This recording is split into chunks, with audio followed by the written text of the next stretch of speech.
ijambo ni rwawe, ijambo ni rwawe.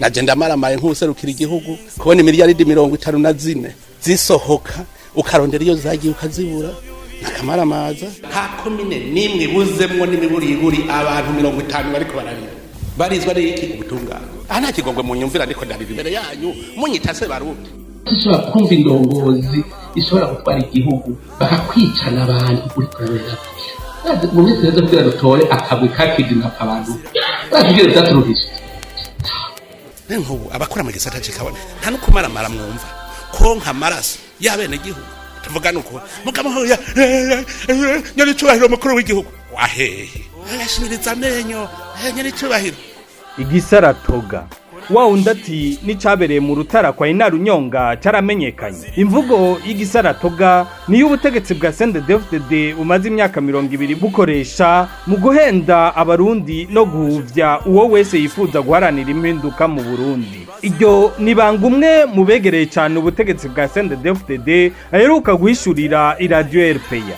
Muti none igisaratoga ni giki? Saratoga ni izina ry'ibibanza byinshi biri muri leta zunze ubumwe za Amerika, ariko ico 𝒊𝒈𝒊𝒌𝒊 yahitiyemwo umukenyuro bise Saratoga n'urugamba rwabereye ahitwa Saratoga mu mwaka w'1777 ico bita le bataille de Saratoga, aho ingabo za Amerika zakoresheje amayeri menshi n'ububeshi mu gutsinda abongereza mu rugamba rwo kwikukira kwa Amerika. 𝒊𝒈𝒊𝒌𝒊 yahisemwo uwo mukenyuro mu bikorwa byayo eka no mu mvugo kugira abarundi batahure umukenyuro Saratoga.